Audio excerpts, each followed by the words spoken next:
ನಮಸ್ತೆ ವೀಕ್ಷಕರೇ, ಬಿಡದಿ ಟೌನ್ಶಿಪ್ ಅನ್ನು ವಿರೋಧಿಸಿ ಜೆಡಿಎಸ್ ನಿಂದ ಬೃಹತ್ ಪಾದಯಾತ್ರೆ ಬೈರಮಂಗಲದಿಂದ ಬೆಂಗಳೂರಿನ ಫ್ರೀಡಂ ಪಾರ್ಕ್ ವರೆಗೂ ನಾವಿವತ್ತು ಬೈರಮಂಗಲ ಅನ್ನೋ ಪ್ರದೇಶದಲ್ಲಿದ್ದೀವಿ.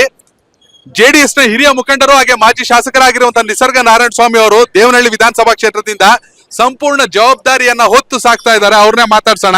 ಸರ್, ಏನ್ ಈ ಪಾದಯಾತ್ರೆಯ ಮುಖ್ಯ ಉದ್ದೇಶ? ಇವತ್ತು ಬಿಡದಿಯಲ್ಲಿ ಟೌನ್ಶಿಪ್ ಅನ್ನ ಪ್ರಾರಂಭ ಮಾಡಿ ಏನಾದ್ರೂ ಇಲ್ಲಿ ಉದ್ಘಾಟನೆ ಮಾಡಬೇಕು ಅಂತ ಏನ್ ಸರ್ಕಾರ ಹೊರಟಿದೆ, ಅದನ್ನ ನಮ್ಮ JDS ಪಕ್ಷದ ನಮ್ಮ ವರಿಷ್ಠರಾದಂಥ ದೇವೇಗೌಡ ಅಪ್ಪಾಜಿಯವರು ಮತ್ತೆ ಕುಮಾರಣ್ಣವರು ಮತ್ತೆ ನಿಖಿಲ್ ಕುಮಾರಸ್ವಾಮಿ ಅವರ ನೇತೃತ್ವದಲ್ಲಿ ಅದನ್ನು ವಿರೋಧಿಸಿ ರೈತರು ಇಲ್ಲಿ ಬಹಳ ಉತ್ತಮವಾದಂಥ ಬೆಳೆಗಳನ್ನ ಬೆಳೀತಾ ಇರ್ತಕ್ಕಂಥ ಜಾಗವನ್ನ ಸರ್ಕಾರ ಯಾವುದೇ ಕಾರಣಕ್ಕೂ ವಶಪಡಿಸ್ಕೊಳ್ಳೋಕೆ ನಮ್ಮ ವಿರೋಧ ಇದೆ ಅಂತೇಳಿ ಈಗಾಗಲೇ 2ನೇ ಹಂತದ ಪಾದಯಾತ್ರೆಯನ್ನ ನಾವು ಕೈಗೊಂಡಿರ್ತಕ್ಕಂಥದ್ದು. ಇವತ್ತು ಸರ್ಕಾರ ಮೊದಲನೇ ಹಂತದ ಪಾದಯಾತ್ರೆಯಲ್ಲಿ ಸರ್ಕಾರ ನಮ್ಮ ಹೋರಾಟಕ್ಕೆ ಮಣಿದು ಈಗಾಗಲೇ ಸಮಿತಿಯನ್ನ ನೇಮಕ ಮಾಡ್ತೀವಿ ಅಂತ ಹೇಳಿದ್ದಾರೆ. ಆದರೆ ಗೆಜೆಟ್ ನೋಟಿಫಿಕೇಶನ್ ಮತ್ತೆ ನೋಟಿಫಿಕೇಶನ್ ಮಾಡ್ತಾ ಇರೋದ್ರಿಂದ ಅದನ್ನ ವಿರೋಧ ಮಾಡಿ ಇವತ್ತು ನಾವು ಈ ಬೈರಮಂಗಲದಿಂದ ಇವತ್ತು ಫ್ರೀಡಂ ಪಾರ್ಕ್ ವರೆಗೂ ನಾವು ಹೋರಾಟವನ್ನ ಪ್ರಾರಂಭ ಮಾಡ್ತಾ ಇದ್ದೀವಿ. ಸರ್, ಮುಖ್ಯವಾಗಿ ಸಣ್ಣದಾಗಿ ಒಂದು ಕ್ವಶನ್ ಕೇಳ್ಬಿಡ್ತೀನಿ. 2018ರಿಂದ 23ವರೆಗೂ ಇದ್ದಂತ ದೇವನಹಳ್ಳಿ 2023ರಿಂದ ಮುಂದಕ್ಕೆ ಅಭಿವೃದ್ಧಿ ಆಗ್ತಿದ್ಯಾ ಇಲ್ವಾ?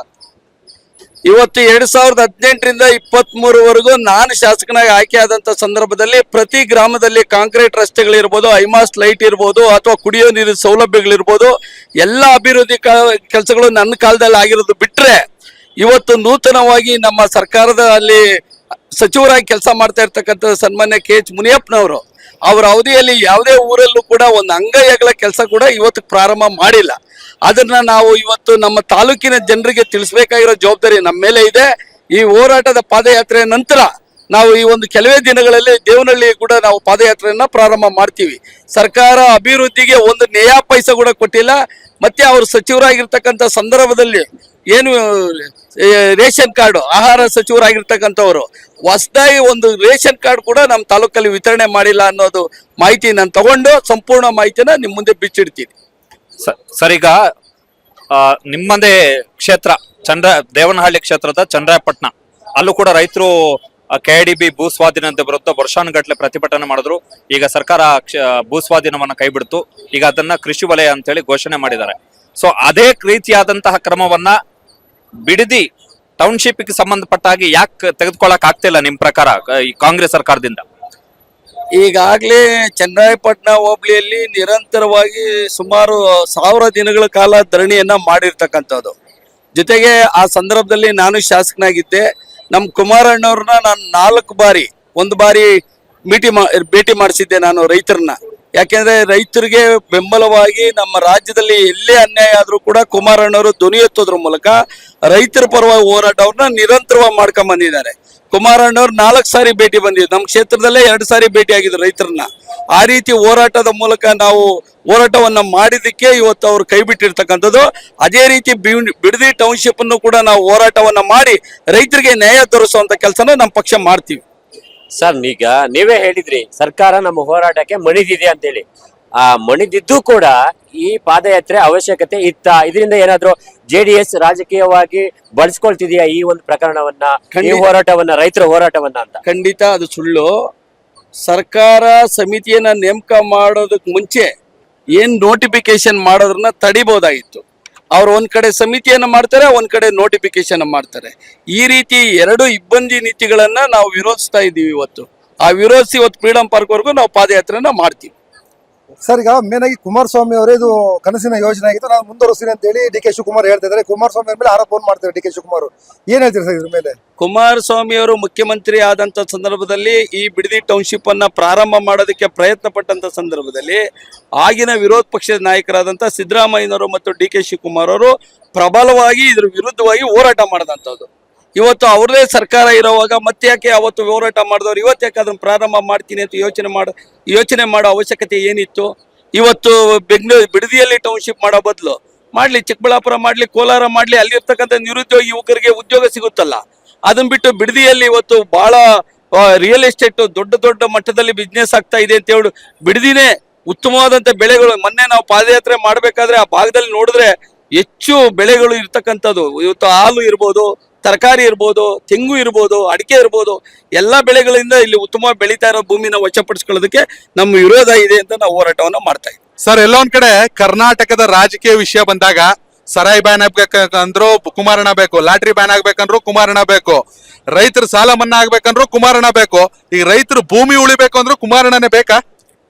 ಕುಮಾರಣ್ಣವರು ಒಬ್ಬ ರೈತ ಕುಟುಂಬದಲ್ಲಿ ಬಂದಂತವರು, ದೇವೇಗೌಡ ಅಪ್ಪಾಜಿಯವರ ಗರಡಿಯಲ್ಲಿ ಪಳಗಿ ಬಂದಂತವರು, ರೈತರ ಬಗ್ಗೆ ಹೆಚ್ಚಿನ ಕಾಳಜಿ ಇಟ್ಕೊಂಡಂತವರು. 2018ರಲ್ಲಿ ಕುಮಾರಣ್ಣ ಸರ್ಕಾರ ನಾವು ಉಳಿಸ್ಕೊಳ್ಳೋದಕ್ಕೆ ರೈತರ ಸಾಲ 25,000 ಕೋಟಿ ಕುಮಾರಣ್ಣವ್ರು ಮನ್ನಾ ಮಾಡಿದ ಪ್ರತಿಫಲವಾಗಿ ಬಹಳಷ್ಟು ಮಂದಿ ಆತ್ಮಹತ್ಯೆ ಮಾಡ್ಕೊಳ್ಳೋರ್ನೆಲ್ಲ ತಡೆದೇ ಹಿಡಿಯುವಂತ ಕೆಲಸ ಕುಮಾರಣ್ಣವರು ಅವಧಿಯಲ್ಲಿ ಆಗಿರ್ತಕ್ಕಂಥದ್ದು. ಅದೇ ರೀತಿ ಸಾರಾಯಿ ವಿತರಣೆ ಇರ್ಬೋದು, ಒಂದಂಕಿ ಲಾಟ್ರಿ ನಿಷೇಧ ಇರ್ಬೋದು, ಅಥವಾ ಮಹಿಳೆ ಮಕ್ಕಳಿಗೆ ಸೈಕಲ್ ವಿತರಣೆ ಇರ್ಬೋದು, ಲ್ಯಾಪ್ಟಾಪ್ ವಿತರಣೆ ಇರ್ಬೋದು, ಇವೆಲ್ಲ ಕಾರ್ಯಕ್ರಮಗಳು ರದ್ದಾಗಿದೆ. ಯಾವುದೇ ಅಭಿವೃದ್ಧಿ ಕೆಲಸಗಳಿಗೆ ಕಾಂಗ್ರೆಸ್ ಅಭಿವೃದ್ಧಿಗೆ ಒಂದು ನಯಾ ಪೈಸಾ ಕೊಡ್ತಾ ಇಲ್ಲ. ಯಾವುದೋ ಕೆಲವು ಗ್ಯಾರಂಟಿಗಳನ್ನ ಕೊಡ್ತಾ ಇದೀವಿ ಅನ್ನೋದನ್ನ ತೋರಿಸ್ಕೊಂಡು ಸಮಯನ ವ್ಯರ್ಥ ಮಾಡ್ಕೊಂಡು ಬರ್ತಾ ಇದೆ ಹೊರತು ಎಲ್ಲೂ ಕೂಡ ರೈತರಿಗೆ ಒಂದು ಅವರ ಜೀವನಕ್ಕೆ ಶಾಶ್ವತವಾಗಿ ಬದುಕೋದು ವ್ಯವಸ್ಥೆನ ಸರ್ಕಾರ ಕಲ್ಪಿಸ್ಕೊಟ್ಟಿಲ್ಲ. ಬಹಳಷ್ಟು ಹೆಣ್ಣು ಮಕ್ಕಳು ಶಾಲೆಗೆ ಪಕ್ಕದಲ್ಲಿ ಹೋಗ್ಬೇಕಾದ್ರೆ ಸಂದರ್ಭದಲ್ಲಿ ಕುಮಾರಣ್ಣವ್ರು ಸೈಕಲ್ ವಿತರಣೆ ಮಾಡಿದಂಥ ಸಂದರ್ಭದಲ್ಲಿ ಮನೆಯಲ್ಲಿ ಓದು ಬಿಡಿಸಿರ್ತಕ್ಕಂಥ ಮಕ್ಕಳನ್ನು ಕೂಡ ಶಾಲೆಗೆ ಸೇರಿಸಿ ಇವತ್ತು ಅವರೆಲ್ಲ ವಿದ್ಯಾವಂತರಾಗಿರ್ತಕ್ಕಂಥದ್ದು ನಮ್ಮ ಕಣ್ಮುಂದೆನೇ ಇದೆ. ಆಮೇಲೆ ಕುಮಾರಣ್ಣವ್ರು ಮುಖ್ಯಮಂತ್ರಿ ಆದಂಥ ಸಂದರ್ಭದಲ್ಲಿ ಇನ್ನೊಂದು ಬೃಹತ್ ಹೊಸ ಯೋಜನೆಯನ್ನು ಜಾರಿಗೆ ತರೋದಕ್ಕೆ ಪ್ರಯತ್ನ ಪಟ್ಟಿದ್ರು ಅವರು. ಚೈನಾ ಮಾದರಿಯಲ್ಲಿ ಸ್ಕಿಲ್ ಡೆವಲಪ್ಮೆಂಟ್ ಸ್ಕೀಮ್ ಅಂತ ಹಳೆ ಮೊಬೈಲ್ಗಳನ್ನೆಲ್ಲ ಅದನ್ನ ತೆಗೆದು ಮತ್ತೆ ಹೊಸ ಮೊಬೈಲ್ ತಯಾರು ಮಾಡೋದಕ್ಕೆ, ಉದ್ಯೋಗ ಸೃಷ್ಟಿ ಮಾಡೋದಕ್ಕೆ ಅವ್ರ ಕಾರ್ಯಕ್ರಮ ರೂಪಿಸಿದ್ರು. ಅಂತ ಕಾರ್ಯಕ್ರಮಗಳು ರೂಪಿಸಿದ್ರೆ ಈ ರಾಜ್ಯದಲ್ಲಿರ್ತಕ್ಕಂಥ ರೈತರಿಗೆ, ನಿರುದ್ಯೋಗಿಗಳಿಗೆ ಎಲ್ರಿಗೂ ಅನುಕೂಲ ಆಗ್ತದೆ, ಮತ್ತೆ ಆರ್ಥಿಕವಾಗಿ ಎಲ್ಲರೂ ಕೂಡ ಸಬಲರಾಗ್ತಾರೆ ಅಂತ ನಾನು ಈ ಸಂದರ್ಭದಲ್ಲಿ ಹೇಳಕ್ ಇಷ್ಟಪಡ್ತೀನಿ. ಸರ್, ನಿಮಗೆ ಇತ್ತೀಚೆಗೆ ನೋಡ್ತಿದ್ರಿ ಕೇಂದ್ರ ಸರ್ಕಾರವನ್ನ ನೀಟಿವನ್ನ ಒಂದು ವಿಚಾರದಲ್ಲಿ ಮಣಿಸಿದ್ದು ಯುವಶಕ್ತಿ, ಅಂದ್ರೆ ಈ ಜೆನ್ಜಿ ಅಂತ ಏನ್ ಹೇಳ್ತಾರೆ, ಈ ಯುವ ಪೀಳಿಗೆ ಅಂತ ಹೇಳ್ತಾರೆ, ಇದರ ಮಹತ್ವ ಇತ್ತೀಚೆಗೆ ತುಂಬಾ ದೊಡ್ಡ ಮಟ್ಟದಲ್ಲಿ ಕೇಳ್ಬರ್ತಿದೆ. ಈ ನಿಟ್ಟಿನಲ್ಲಿ ನಿಖಿಲ್ ಕುಮಾರಸ್ವಾಮಿ ಅವರ ಪಾತ್ರ, ಯಾಕಂದ್ರೆ ಮೂರು ಪಕ್ಷವನ್ನ ತೆಗೆದುಕೊಂಡಾಗ ಬಿಜೆಪಿ ಇರ್ಬೋದು, ಕಾಂಗ್ರೆಸ್ ಇರ್ಬೋದು, ಜೆಡಿಎಸ್, ನಿಖಿಲ್ ಅವರ ಈ ಒಂದು ರಾಜಕೀಯ ಓಡಾಟ ಏನಿದೆ ದೊಡ್ಡ ಮಟ್ಟದಲ್ಲಿ ಸೌಂಡ್ ಮಾಡ್ತಿದೆ. ಇದು ನಿಮ್ಮ ಪಕ್ಷಕ್ಕೆ ಮುಂದಿನ ದಿನಗಳಲ್ಲಿ ದೊಡ್ಡ ಮಟ್ಟದ ಪ್ಲಸ್ ಆಗುತ್ತೆ ಅಂತ ಅನ್ಕೊಂಡಿದ್ದೀರಾ? ಹೌದು. ಏನು ಇವತ್ತು ಜಿಂಜಿ ಅಂತೇಳಿ ಇವತ್ತು ಸರ್ಕಾರದ ವಿರುದ್ಧ ಹೋರಾಟವನ್ನ ಮಾಡಿದೆ. ಅದು ಕೆಲವೊಂದು ಅಂಶಗಳಲ್ಲಿ ಕೆಲವರು ಮಾದರಿಯಲ್ಲಿ ಸರಿನೂ ಇರ್ಬೋದು ಅಥವಾ ತಪ್ಪು ಇರ್ಬೋದು. ಯಾಕಂದ್ರೆ ವಿದ್ಯಾರ್ಥಿಗಳನ್ನ ಈ ಮಟ್ಟಕ್ಕೆ ಆ ರೀತಿ ಅಹಿಂಸಾತ್ಮಕವಾಗಿ ಹೋರಾಟವನ್ನ ಮಾಡೋದನ್ನ ಜಾರಿಗೆ ತರೋದು ನನ್ನ ವಿರೋಧ ಇದೆ. ವಿದ್ಯಾರ್ಥಿಗಳಿಗೆ ಉದ್ಯೋಗ ಸೃಷ್ಟಿ ಮಾಡಿ ಅವ್ರಿಗೆ ಏನು ಅವ್ರು ಬದುಕೋದಕ್ಕೆ, ಜೀವನ ರೂಪಿಸ್ಕೊಳ್ಳೋದಕ್ಕೆ ಸಹಕಾರ ಕೊಡಬೇಕಾಗಿರೋದು ಯಾವುದೇ ಸರ್ಕಾರ ಇಲ್ಲೇ ಸರ್ಕಾರದ ಜವಾಬ್ದಾರಿ ಇದೆ. ಅದರಿಂದ ನಮ್ಮಂತ ಕುಮಾರಣ್ಣವರಂತವರು ಈ ರಾಜ್ಯದಲ್ಲಿ ಮುಖ್ಯಮಂತ್ರಿ ಆಗಿದ್ದೇ ಆದ್ರೆ ಇಂಥ ಹೋರಾಟಗಳನ್ನೆಲ್ಲ ತಡಿಬಹುದು ಅನ್ನೋದು ನನ್ನ ಭಾವನೆ. ಸರ್, ಈಗ ಇನ್ನೇನು ಅಧಿವೇಶನ ಸ್ಟಾರ್ಟ್ ಆಗಿದೆ, 13ನೇ ತಾರೀಕಿನ ಅಧಿವೇಶನ ಇದೆ. ಆ ಸಂದರ್ಭದಲ್ಲಿ ಏನಾದ್ರೂ ಬಿಜೆಪಿ ಮತ್ತು ಜೆಡಿಎಸ್ ನವರು ರಾಜ್ಯ ಸರ್ಕಾರವನ್ನು ಇಕ್ಕಟ್ಟಿಸುವಂತ ಪ್ರಯತ್ನ ಮಾಡ್ತಾರೆ ಅಥವಾ ಅಲ್ಲಿನ ಹೋರಾಟವನ್ನ ಮಾಡ್ತಾರೆ? ಯಾವ ರೀತಿ ಪ್ಲಾನ್ ಇದೆ ಸರ್? ಖಂಡಿತ NDA ಮೈತ್ರಿ ಪಕ್ಷದ ಎರಡೂ ಪಕ್ಷದ ಶಾಸಕರು ಒಗ್ಗಟ್ಟಿಂದ ಹೋರಾಟ ಮಾಡಿದ್ರೆ ಕುಮಾರಣ್ಣರ ಮಾರ್ಗದರ್ಶನದಲ್ಲಿ ಸದನವನ್ನ ಇಕ್ಕಟ್ಟಿಗೆ ಸಿಲಿಸುವಂತ ಕೆಲಸ ಖಂಡಿತ ಮಾಡಬಹುದು. ಯಾಕೆಂದ್ರೆ ಕುಮಾರಣ್ಣರು ಉತ್ತಮ ಸಂಸದೀಯ ಪಟ್ಟು. ನಾವು ಶಾಸಕರಾಗಿದ್ದಂತ ಸಂದರ್ಭದಲ್ಲಿ ಸದನದಲ್ಲಿ ಕುಮಾರಣ್ಣವ್ರು ಬಂದು ಹಾಜರಾಗಿ ಪ್ರಶ್ನೆ ಕೇಳ್ತಾರೆ ಅಂದ್ರೆ ಸದನ ತುಂಬಿ ತುಳುಕ್ತಾ ಇತ್ತು. ಇವತ್ತು ಆ ಸದನದಲ್ಲಿ ಪಕ್ಷಕ್ಕೆ ಆ ಪ್ರಶ್ನೆನ ಕೇಳಕ ಅಂತ ಆ ರೀತಿ ಕಾತರದಿಂದ ಕಾಯುವಂತ ಶಾಸಕರು ಇವತ್ತು ಯಾರು ಆ ರೀತಿ ಪ್ರಶ್ನೆ ಕೇಳ್ತಾ ಇಲ್ಲ. ಇವತ್ತು ಎರಡೂ ಪಕ್ಷಗಳು ಒಗ್ಗಟ್ಟಾಗಿ ಹೋರಾಟವನ್ನ ಮಾಡೋದಕ್ಕೆ ಸಂಪೂರ್ಣ ಸಹಕಾರ, ಕುಮಾರಣ್ಣರ ಒಂದು ಸಹಕಾರ ತಗೊಂಡು ಹೋರಾಟ ಮಾಡಿದ್ರೆ ಖಂಡಿತವಾಗ್ಲೂ ಕಾಂಗ್ರೆಸ್ ಅನ್ನ ಇಕ್ಕಟ್ಟಿಗೆ ಸಿಲುಕಿಸೋದಕ್ಕೆ ಒಂದು ಉತ್ತಮವಾದಂತ ಒಂದು ವೇದಿಕೆ ಅಂತ ನಾನು ಈ ಸಂದರ್ಭದಲ್ಲಿ ಹೇಳಕ್ ಇಷ್ಟಪಡ್ತೀನಿ. ಸರ್, ನಿಮ್ಮ ಪಕ್ಷದ ವರಿಷ್ಠರು ಮಾಜಿ ಪ್ರಧಾನಿ HD ದೇವೇಗೌಡ ಅವರು ಒಂದು ಮಾತು ಹೇಳಿದ್ರು. ಸಿದ್ದರಾಮಯ್ಯನವರು ಮುಖ್ಯಮಂತ್ರಿ ಆಗಿದ್ದಂತ ಸಂದರ್ಭದಲ್ಲಿ ಬಿಡದಿ ಟೌನ್ಶಿಪ್ ಬಗ್ಗೆ ಅಷ್ಟು ಆತರ ಇರಲಿಲ್ಲ, ರೈತರ ಮೇಲೆ ಪೊಲೀಸರನ್ನ ಬಳಕೆ ಮಾಡುವಂತಹ ಕ್ರಮ ಮಾಡ್ತಾ ಇರಲಿಲ್ಲ. ಆದ್ರೆ DK ಶಿವಕುಮಾರ್ ಮುಖ್ಯಮಂತ್ರಿ ಆದ ತಕ್ಷಣನೇ ಇದೆಲ್ಲ ಆಗ್ತಾ ಇದೆ. ಜೊತೆಗೆ ಕುಮಾರಸ್ವಾಮಿ ಅವರು ಕೂಡ ಹೇಳಿದ್ರು ಬಿಡದಿ ಟೌನ್ಶಿಪ್ ನ ಕಾರಣಕ್ಕೋಸ್ಕರನೇ DK ಶಿವಕುಮಾರ್ ಅವರು ಮುಖ್ಯಮಂತ್ರಿ ಆದ್ರು ಅಂತ. ಸೊ ಸಿದ್ದರಾಮಯ್ಯನವ್ರನ್ನ ಇಳಿಸುವಂತದ್ದು DK ಶಿವಕುಮಾರ್ ಮುಖ್ಯಮಂತ್ರಿ ಆಗಿದ್ದು ಬಿಡದಿ ರೈತರ ಭೂಮಿಯನ್ನ ಕಿತ್ಕೊಳ್ಳಿಕ್ಕ ಅಂತ. ಅಂದ್ರೆ ದೇವೇಗೌಡ ಅಪ್ಪಾಜಿ ಅವರು ರಾಜಕೀಯದಲ್ಲಿ ಧುರೀಣರಿದ್ದಾರೆ, ಮತ್ತೆ ಅವರು ಮುಂದೆ ಆಗುವಂತ ಭವಿಷ್ಯ ಈಗಲೇ ಹೇಳಕ್ ಇಷ್ಟಪಡ್ತಾರೆ. ಅದು ಅವ್ರು ತಲುಪಿರೋ ಮಾಹಿತಿ ಪ್ರಕಾರ ಆ ರೀತಿ ಇವತ್ತು ಸರ್ಕಾರನ ಬದಲಾವಣೆ ಮಾಡಿರೋದು ಸಂದರ್ಭ, ಮತ್ತೆ ಬಿಡದಿ ಟೌನ್ಶಿಪ್ ಪ್ರಾರಂಭ ಮಾಡಬೇಕು ಅಂತ ಹೊರಟಿರೋ ಸಂದರ್ಭ ಎರಡೂ ಒಂದೇ ಇರೋದ್ರಿಂದ ಈ ಉದ್ದೇಶಕ್ಕೆ ಸರ್ಕಾರವನ್ನ ಬದಲಾವಣೆ ಮಾಡಿದ್ದಾರೆ ಅನ್ನೋದು ದೇವೇಗೌಡ ಅಪ್ಪಾಜಿ ಅವರ ಗಮನಕ್ಕೆ ಬಂದಿರಬಹುದು. ಅದೇ ರೀತಿ ಕುಮಾರಣ್ಣವರು ಕೂಡ ಈ ಎರಡು ಇಬ್ಬರು ಚರ್ಚೆ ಮಾಡಿ, ನಮ್ಮ ವರಿಷ್ಠರಾದಂತ ದೇವೇಗೌಡ ಅಪ್ಪಾಜಿ ಕುಮಾರಣ್ಣವರು ಇಬ್ರು ಚರ್ಚೆಗಳು ಮಾಡಿ ಆ ತೀರ್ಮಾನವನ್ನ ಅವ್ರು ಏನೇ ತಗೊಂಡ್ರು ಕೂಡ ಅದಕ್ಕೆ ನಮ್ಮೆಲ್ಲ ಸಹಮತ ಇದೆ ಅಂತ ನಾನು ಈ ಸಂದರ್ಭ ಹೇಳ್ತೀನಿ. ಎಸ್ ಸರ್, ಕೊನೆಯದಾಗಿ 2028ಕ್ಕೆ ಕಾರ್ಯಕರ್ತರ ಪ್ರಶ್ನೆ, ಕುಮಾರಣ್ಣ ರಾಜ್ಯ ರಾಜಕೀಯಕ್ಕೆ ಮತ್ತೆ ಮರಳೋದು ಫಿಕ್ಸಾ? 2028ರ ಚುನಾವಣೆಗೆ ಈ ಪಾದಯಾತ್ರೆ ದಿಕ್ಸೂಚಿ ಆಗುತ್ತಾ? ಖಂಡಿತ ಕುಮಾರಣ್ಣವ್ರು 2028ಕ್ಕೆ ರಾಜ್ಯ ರಾಜಕಾರಣಕ್ಕೆ ಖಂಡಿತ ಬರ್ತಾರೆ.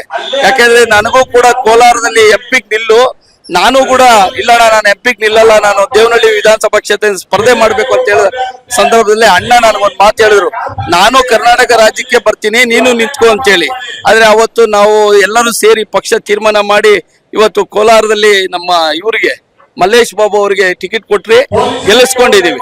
ಅಣ್ಣ ಈ ರಾಜ್ಯಕ್ಕೆ ಬಂದ್ರೆ ಈ ರೈತರಿಗೆ, ನಿರುದ್ಯೋಗಿ ಯುವಕರಿಗೆ, ಮಹಿಳೆಯರಿಗೆ ಎಲ್ರಿಗೂ ಒಳ್ಳೇದಾಗ್ತದೆ ನಮ್ಮ ಆಶಾಭಾವನೆ ಇದೆ. ಎಸ್, ನಮ್ಮ ಮಾತುಕತೆ ಮುಗಿಯುತ್ತೆ. ನಿಸರ್ಗ ನಾರಾಯಣ ಸ್ವಾಮಿ ಅವ್ರನ್ನ ಕಳ್ಸ್ಕೊಡೋಣ. ಕುಮಾರಸ್ವಾಮಿ ಅವರು ರಾಜ್ಯಕ್ಕೆ ಬರ್ಲಿ, ನೀವು ವಿಧಾನಸೌಧಕ್ಕೆ ಬನ್ನಿ.